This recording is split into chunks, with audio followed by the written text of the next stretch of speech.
వినాయక చవితి కదండి. వినాయక చవితికి ఎంతో ఇష్టమైన ప్రసాదాలలో పాలు తాలికలు, మోదకు. మనం ఈరోజు మోదకు చేసుకుంటాము. దానికి కావాల్సిన పదార్థాలు చూద్దామండి. ఉప్మా రవ్వ.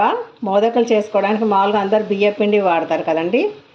బియ్యపిండి అక్కర్లేదు, ఇలా సింపుల్గా చేసుకోవాలి అంటే ఈ ప్రొసీజర్ ఫాలో అవ్వండి.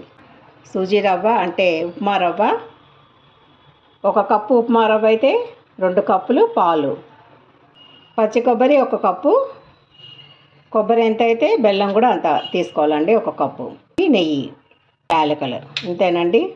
మోదకు అచ్చు ఉంటే మీకు కనుక తీసుకోండి, ఇంట్లో ఈజీగా అయిపోతుంది అన్నమాట మోదకులు చేయడము.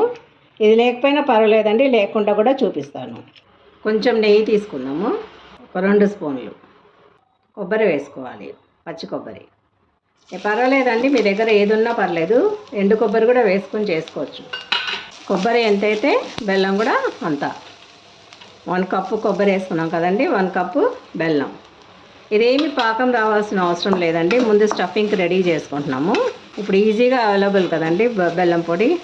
ఒకవేళ బెల్లం ఉంటే తురుముకుని పెట్టుకోండి రెడీగా. స్టిక్కీనెస్ వచ్చేదాకా మనం ఇలా తిప్పుకోవాలంతే. పాకం రాకూడదండి, పాకం వస్తే కనుక గట్టిగా అయిపోతుంది. తిప్పుకుంటూ ఉండాలండి, కొంచెం బెల్లం పచ్చిదనం పోయే వరకు. పాకం రానికూడదండి, గట్టి పాకం రాకూడదు, లేత పాకం. యాలకల పొడి వేసుకున్నాం కదా, జస్ట్ లేత పాకం, గులాబ్ జామ్ పాకం ఎలా వస్తుందో అంతవరకే. దగ్గర పడితే చాలు, నీళ్ళలాగా ఉండకుండా దగ్గర పడింది కదా. ఇప్పుడు పక్కన పెట్టుకుందాం. ఇది మోదకులోకి స్టఫింగ్ రెడీ అయిపోయిందండి. ఇప్పుడు మోదక్ పైన కవరింగ్ అనమాట. నేను అందరూ బియ్య పిండితో చేస్తారండి మామూలుగా. ఈజీ మెథడ్లో నేను బాంబే రవ్వతో, ఉప్మా రవ్వతో తయారు చేసి చూపిస్తున్నాను. 1 కప్పు ఉప్మా రవ్వ, 1 కప్పు ఉప్మా రవ్వ అయితే 1/2 కప్పు షుగరు. ఉప్మా రవ్వ వేసేసుకుందామండి, వేయాల్సిన అవసరం లేదు. పచ్చిదే, ఇలా పచ్చిదే వేసేసుకుంటామండి. వెంటనే షుగర్ కూడా వేసేసుకోవాలి, కరిగిపోతుంది అన్నమాట. వెంటనే ఇది పాలు కూడా వేసేసుకోవాలండి. 1 కప్పు ఉప్మా రవ్వకి 2 కప్పులు పాలు, 1/2 కప్పు షుగరు. దగ్గర పడాలంతే, పిండి ముద్దలాగా రావాలి మనకి. ఇలాగ దగ్గర పడాలండి.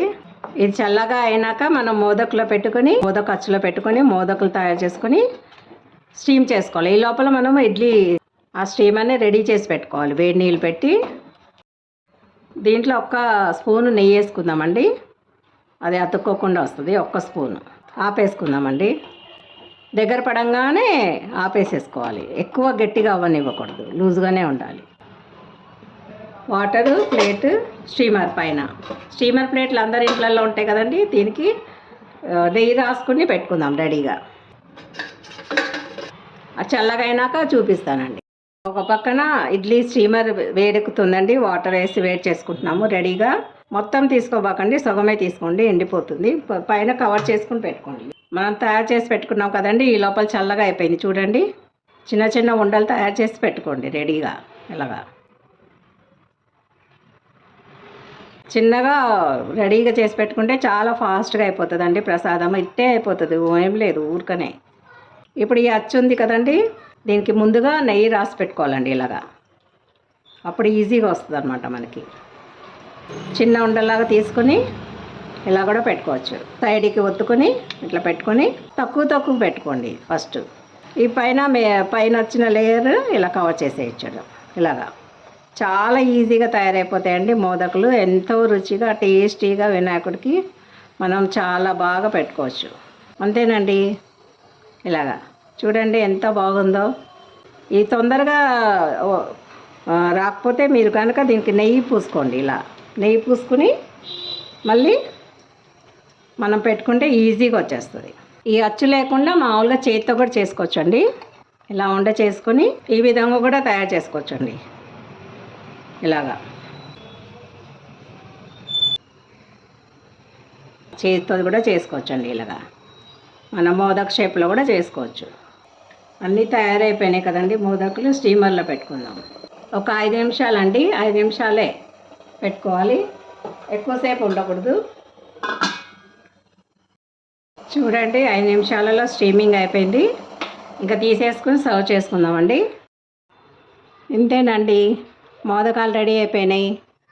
ప్రసాదంగా పెట్టుకోవడానికి ఇంతే సులభంగా చేసుకునే విధంగా చూపించానండి. మీకు కనుక వంట నచ్చినట్టయితే లైక్, షేర్ అండ్ సబ్స్క్రైబ్ అండి. మళ్ళీ ఇంకొక వంటతో కలుద్దాం.